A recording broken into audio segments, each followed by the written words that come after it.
So what do you think is the more effective message, during the speech or after? I have a podcast called Assembly Required, and we have been having this conversation for the last 6 weeks. And we have to do all of the above. We have to call out Donald Trump on his lies. We have to point out that an unelected oligarch is doing his best to steal America from its people in Elon Musk. We have a complicit Congress that is allowing him to fire thousands of people who should be delivering services to Americans. And he is now starting trade wars to cover for the fact that he has failed to deliver on his day one promises. Donald Trump is an early failure, and he's hoping that by attacking folks like me and others, that we won't notice that he has failed and that he has no intention of delivering anything other than retribution. He is a petty tyrant who is surrounded by complicit flunkies, and it is the job of Americans to stand up and say, we want what we voted for, and that is progress for America, not petty revenge for Donald Trump.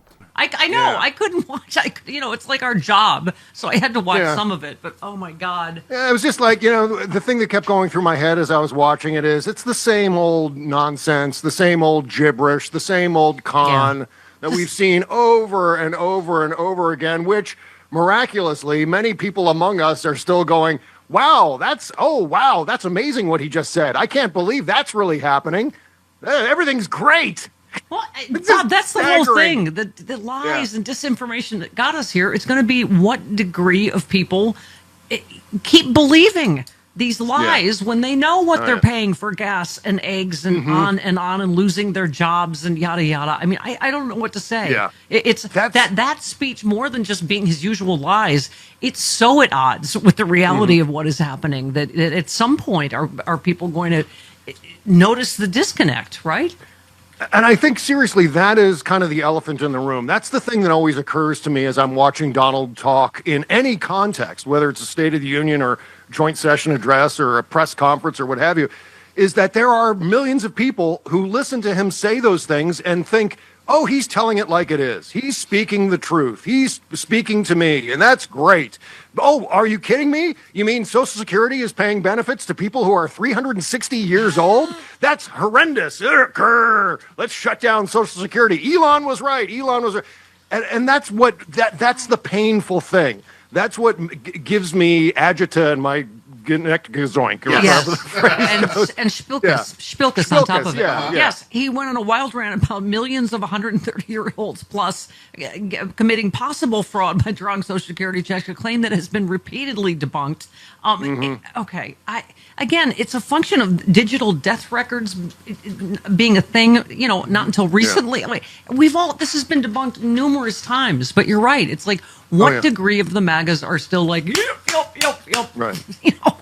And going big picture with this, I think one of the reasons he's pointing out alleged fraud with Social Security and some of these other government agencies is because he doesn't want us to talk about his own fraud and corruption. Because every time he announces a tariff, which he talked about tariffs extensively last night, making all the Republicans, their wee-wees shrink back into their body cavities somehow. And but every time he mentions tariffs or every time he implements a tariff, make no mistake, this is about Donald Trump manipulating the stock market. And my theory has always been that when he announces a tariff, the stock market goes down, as it did yesterday and the day before. What he does is he shorts the market. He takes short positions on everything, which means you profit off of the decline. And then when the market starts to recover, he starts to buy again and probably informs all of his allies, certainly his boys, to do the same sort of thing. It's an ongoing market manipulation. We saw this. I was writing about it in Salon back in 2018, 2019. Talked to a Vanity Fair journalist named William Cohan, who actually went to the numbers from the Chicago Mercantile Exchange and correlated all of Donald Trump's tariff announcements against China with declines in the stock market. Yeah. So this goes back all the way to what he and his dad used to do in New York City decades ago with something called green mailing, where he would manipulate the stock market using the press. He would buy up things and then sell on the rise. It was just... This is what Donald Trump has always done with his career and his wealth. He would always manipulate the stock market using whatever levers he could get his hands on. Yeah. So one of the reasons why it's baffling to us when he doesn't realize who pays tariffs, it's because he doesn't care. Because his whole concept behind tariffs is not to enrich the United States; it's to enrich himself. So stupid. This is about his own wealth. Even Jim Cramer was going off about it yesterday. I mean, it's so stupid. It's like, and then here come the retaliatory tariffs, and Canadians are like, sorry, but we gotta, and, right? I mean, you can tell they love the American people. They just hate him, like most people in the world. And it's so ridiculous. And then he's like, oh, well, we're going to, really? If you're going to do retaliatory tariffs, then our tariffs, we're going to double and triple them by the same amount. It's like, oh, my God. Yeah. And we're in a trade war where, of course, no one wins and we're all going to lose. I mean, you retweeted Oliver Alexander said, being able to drop a quarterly U.S. GDP prediction by 5.1% from 2.3% to minus 2.8% in a single week is one of the most impressive economic developments in the history of the world. And you just said we need to make sure everyone's aware of this. A week ago, the economy was set to expand by 2.3% this quarter. Now it's forecasted to retract by 2.8%. That is a massive decline, and it can't be blamed on Biden. It all happened inside the last week. I mean, and there he was, as you knew, Bob on Q, blaming Biden for the worst president in the history of the world. Biden, it's just like, oh my God. Well, by the way, when I did this, I was imitating a MAGA seal. In case you wanted. Thank you. Wow. Yeah, that's a MAGA seal. They just bark. Yep. The Roy Cohn way. It's what Roy Cohn taught Donald Trump, which is to take credit for everything that's good and deny credit for everything that's bad. It's just, it's one of those things that he's always done and will always do. There's never going to be a moment where suddenly we do the John Oliver thing where we press the big red button and say, we got him. He finally admitted that, he's an idiot and a nincompoop, but that's never going to happen. So, what we have to do is get information like this and the fact that the GDP is going to take a giant crap and get that word out to regular people who will vote based on the economy. And that's the goal here. A month ago, the Atlanta Fed was forecasting an increase in the GDP of 3.9%, which is even more than what it was a week ago. And now we're looking at a retraction for this quarter. And it's entirely because of Donald Trump destabilizing not just the national economy, but the entire world order. We got to make sure that is clear to everybody, right? Yeah. We are significant shrinkage. You are correct. We're experiencing. You said, hang on tight, a conservative newspaper, Wall Street Journal, conservative organization, Chamber of Commerce, warn about another Great Depression due to Donald's economic recklessness. I mean, as we always say, this is going to take all of us down. We're all in the lifeboat, unfortunately. I mean, this one, you retweeted Allison Gill. A source tells me the response teams for FEMA set to deploy to South Carolina wildfires are unable to travel because their government-issued travel cards have had their limits reduced to $1. FEMA response team cards were supposed to be exempt. And you just said, oh, good Lord, these nincompoops. That is a word that is not used enough these days, nincompoops. But didn't he yesterday just go, oh, never mind about the firing all the federal workers? Like, this is just pure chaos and reversals every day, right? Mm-hmm. Oh, yeah. Yes. Oh, God, where do you even begin with that? I mean, I guess the good news with that is he's finally...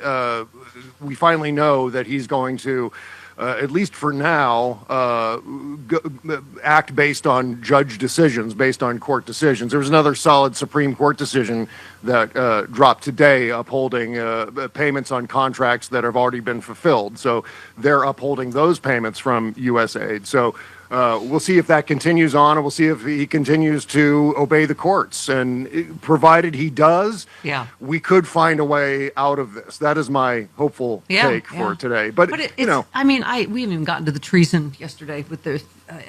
I can't even with Ukraine and just our standing in the world in general. But just here, you retweeted Molly Jong Fast, our friend who said the bloodbath at NOAA apparently included meteorologists with the National Weather Service, scientists inside of what's simply known as NOAA research, technicians that keep the country's weather instrumentation. I mean, one story is more terrifying than the last. You retweeted Mark Cuban, said this is a bigger issue than people realize. Not just jobs lost, their families losing benefits, landlords losing tenants, cities and towns losing revenue. This is how recessions start.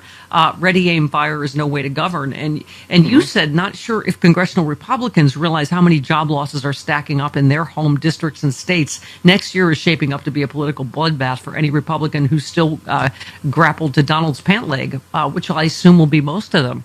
I mean, at some point they're not going to be able to outrun this or call these people paid operatives, the real people that are losing their real jobs and livelihoods, right? Oh, yeah. And the next people who are going to lose their jobs are Republican members of Congress, senators, members of the House, because, all things being fair in the next election, this is, as I said, this is going to be a bloodbath for them because they've got a choice. It's a Sophie's choice for the Republicans. They either continue to support the MAGA agenda and Donald Trump and Elon Musk, or they decide, oh no, I need to do something to protect my phony baloney job. And this is what I got to do. I got to make sure people in my district can go to work and earn a living because the economic catastrophe that's coming for a lot of these people is very easy to explain. On one hand, prices are getting higher and their Social Security benefits and disability benefits are going to be, if not vanishing, becoming significantly more dodgy in terms of when those checks come in the mail. And so by the way, it's a squeeze from both ends. Yeah. Speaking of, given that there's fair elections, I'm starting to wonder, Bob, if it's all one story that involves Russia. I mean, General Russell Honore, who we've had on before, just said, remember, Russian cyber warriors attacked our 2024 election and nothing was done about it. He didn't stop in 2016.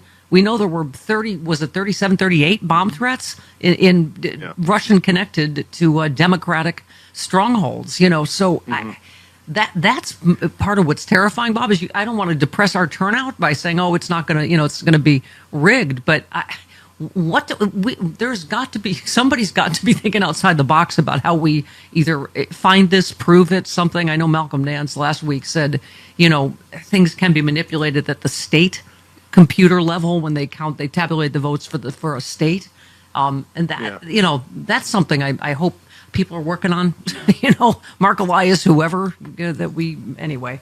Oh yeah. That's go ahead. I mean, that's the feeling I constantly have of it's the Stephen Wright joke where you lean too far back in your chair and you catch yourself just at the last minute before you fall over backwards. Right. That's how I feel about elections, but I can't get drawn into this place, and I don't think anyone should, where we just assume that democracy is dead. We assume that we're not going to have another fair election. That's part of voter suppression. That's part of the voter. That's right. Yeah. Exactly. That's it. That is voter suppression, and we're playing right into that game. And what we don't want to do is just make this blanket assumption that, well, it's over, it's done. Then what are we even doing here? Yeah. You know what I mean? Why are we even bothering to follow this stuff? If democracy is over and you're assuming it's over, then all of this is pointless. We can also root for Darwin, as we did during COVID. We have to end on Bobby Kennedy. Washington Post said Bobby Kennedy's focus on vitamin A to combat a growing measles outbreak in Texas is raising concerns among public health experts who fear he's sending the wrong message about preventing the highly contagious disease and distracting from the importance of vaccination. And you just said you almost also quoted, taking too much vitamin A can cause serious health problems, including liver damage. I believe, didn't he also just throw in castor oil? Cod liver oil. Cod liver oil. Yes. Yeah.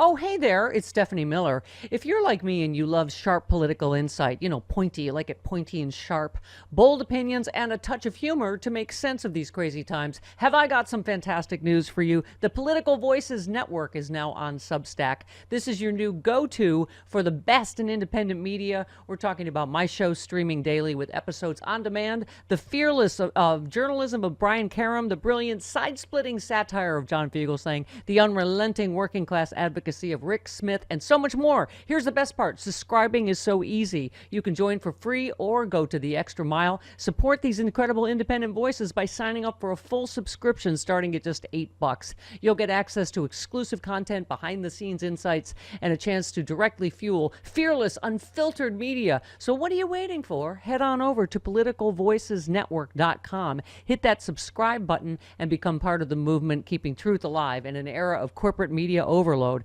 Every subscription helps, especially yours. One more time, that is politicalvoicesnetwork.com. Sign up now. Do it.